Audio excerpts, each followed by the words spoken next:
할렐루야, 좋은 아침입니다. 오늘 이 아침에 나눌 묵상의 주제는 예수님을 믿고 죄를 지으면 어떻게 될까요? 입니다.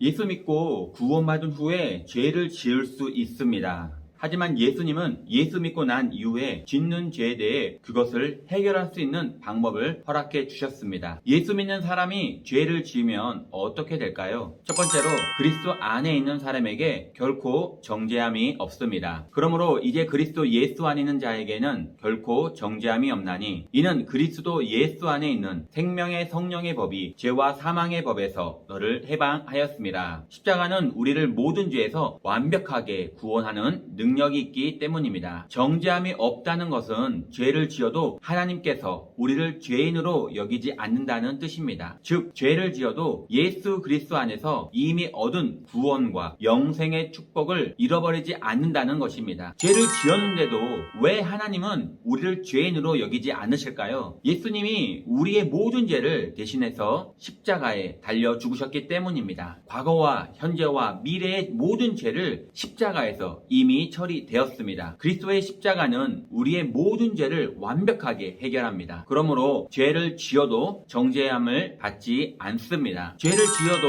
우리는 여전히 하나님의 자녀이기 때문입니다. 너희는 다시 무수하는 종의 영을 받지 아니하고 양자의 영을 받았으므로 우리가 아빠, 아버지라고 부르짖느니라. 예수님의 십자가로 말미암아 우리는 끊어졌던 하나님과 관계가 회복되고 하나님의 자녀가 되었습니다. 하나님의 자녀가 되었다는 것은 그 무엇도 하나님과 우리의 관계를 끊어놓을 수 없다는 것입니다. 비록 그것이 죄라 할지라도 말입니다. 부모 자식 간에도 죄를 지었다고 끊어지지 않듯이 하나님과의 관계도 죄로 인하여 관계가 멀어질 수는 있어도 끊어지지는 않습니다. 예수님의 보혈로 하나님과의 관계는 영원히 끊어지지 않습니다. 그렇다고 계속 죄를 지어도 괜찮습니까? 죄를 짓는 것은 하나님의 뜻이 아니고 심각한 문제를 일으킵니다. 두 번째로 그리스도인이 죄를 지으면 책망과 징계를 받습니다. 우리 안에 계신 성령님께서 근심하십니다. 하나님의 성령을 근심하게 하지 말라. 그 안에서 너희가 구원의 날까지 인치심을 받았느니라. 근심하신다는 것은 죄를 지을 때 우리 안에 성령님께서 슬퍼하고 마음 아파하신다는 의미입니다. 죄를 지어도 여전히 하나님의 자녀입니다. 그러나 하나님의 마음을 아프게 합니다. 죄를 지을 때 괴로움을 느끼거나 후회하는 마음이 생기는 것은 성령님께서 근심하시기 때문입니다. 마음의 고통은 우리 안에 근심하시는 하나님의 책망입니다. 하나님께서는 사랑하는 자에게 징계하십니다. 무릇 내가 사랑하는 자를 책망하여 징계하노니 그러므로 내가 열심을 내라 회개하라. 주께서 사랑하시는 자를 징계하시고 그가 받아들이시는 아들마다 채찍질 하심이라 하였으니 하나님은 우리가 죄를 지을 때마다 마음 아파하십니다. 그래서 우리가 계속 죄를 짓도록 내버려 두지 않습니다. 죄를 지을 때 징계하십니다. 불신자는 죄를 지으면 정죄함을 받지만 하나님의 자녀는 징계를 받습니다. 삶에 여러 가지 문제가 생기는 것은 하나님의 징계이기 때문입니다. 하나님께서는 징계하시는 것은 우리를 사랑하시기 때문입니다. 거룩하게 살게 하기 위해서 우리에게 복을 주시기 위해서입니다. 징계의 목적은 온전히 회복시키기 위함입니다. 세 번째로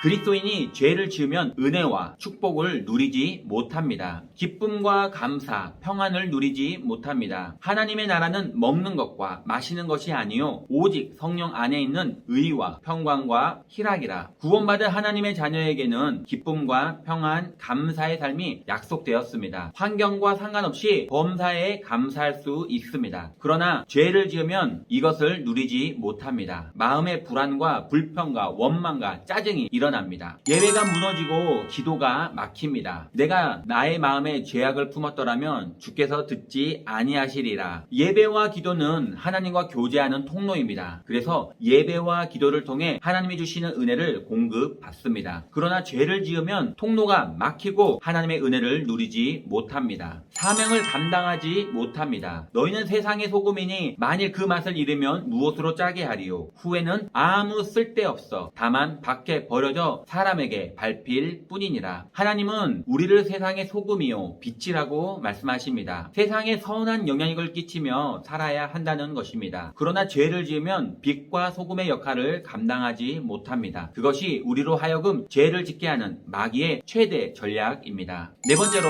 어떻게 죄를 이길 수 있습니까? 새 사람이 되었다는 사실을 확인하십시오. 그런즉 누구든지 그리스도 안에 있으면 새로운 피조물이라. 이전 것은 지나갔으니 보라 새 것이 되었도다. 죄를 이기기 위해서는 자신이 어떤 사람인지 분명히 깨닫는 것이 중요합니다. 예수님을 영접했다 하더라도 외적으로 아무 변화가 없는 것처럼 보입니다. 그러나 새로운 피조물입니다. 이전 것은 다 지나가고 새로운 피조물이 되었습니다. 우리는 새 사람이 되었습니다. 큰 소리로 고백해 보겠습니다. 나는 하나님께 속한 사람입니다. 나는 하나님의 자녀입니다. 나는 하나님의 은혜가 지배하는 사람입니다. 나는 의의 종입니다. 죄를 고백하고 회개해야 합니다. 만일 우리가 죄를 자백하면 그는 미쁘시고 의로우사 우리를 사하시며 우리를 모든 불의에서 깨끗하게 하실 것이요. 죄를 지으면 우리 안에 계신 성령님은 여러 경로를 통해서 죄를 깨닫게 해 주십니다. 그래서 죄를 깨닫게 되면 조금도 지체하지 말고 하나님 앞에 자신의 죄를 고백하고 회개해야 합니다. 죄는 세월이 지났다고 없어지는 것도 아니고 기억에서 사라졌다고 해결되는 것도 아닙니다. 죄의 문제를 해결하는 방법은 오직 회개하는 방법밖에 없습니다. 그리스도의 보혈로 씻는 방법 외에는 아무것도 없습니다. 회개했다면 용서받았다는 확신을 가져야 합니다. 만일 우리가 죄를 자백하면 그는 미쁘시고 의로우사 우리 죄를 사하시며 우리를 모든 불의에서 깨끗하게 하실 것이요. 하나님은 우리가 죄를 자백할 때 모든 죄에서 깨끗하게 해주시겠다고 약속하셨습니다. 그러므로 진심으로 회개했다면 그 죄로부터 깨끗하게 되었습니다. 그 사실을 믿으시기 바랍니다. 하나님께서는 나의 죄를 완전하게 용서하셨다는 확신을 가지라는 뜻입니다. 용서의 확신을 가질 때 우리는 죄책감에서 해방되고 구원받는 자가 누리는 축복을 누릴 수 있습니다. 네 번째로, 계속되는 회개를 통해 죄를 이길 수 있습니다. 하나님께로부터 난 자는 다 범죄하지 아니한 줄을 우리가 아노라. 하나님께로부터 나신 자가 그를 지키심에 악한 자가 그를 만지지도 못하느니라. 성령을 따라 행하라. 그리하면 육체의 욕심을 이루지 아니하리라. 하나님의 자녀는 죄를 이기고 거룩한 사람으로 살 수 있습니다. 그렇다고 자동적으로 죄를 이길 수 있는 것도 아닙니다. 죄와 싸워 앉으려고 노력해서 죄를 이길 수 있는 것도 아닙니다. 죄를 이길 수 있는 방법은 죄를 지을 때마다 계속해서 죄를 고백하고 회개하는 것입니다. 결론입니다. 회개가 죄를 이기도록 만듭니다. 죄를 지을 때마다 진심으로 회개하면 어느 순간 죄가 싫어집니다. 우리 안에 성령님이 계시기 때문입니다. 그러므로 회개를 그치는 것이 문제지 계속해서 회개하면 반드시 죄를 이기게 됩니다. 회개를 통하여 죄를 이기고 하나님이 예비하신 축복을 받아 누리는 그런 승리하는 삶을 사시기를 예수님의 이름으로 기도합니다.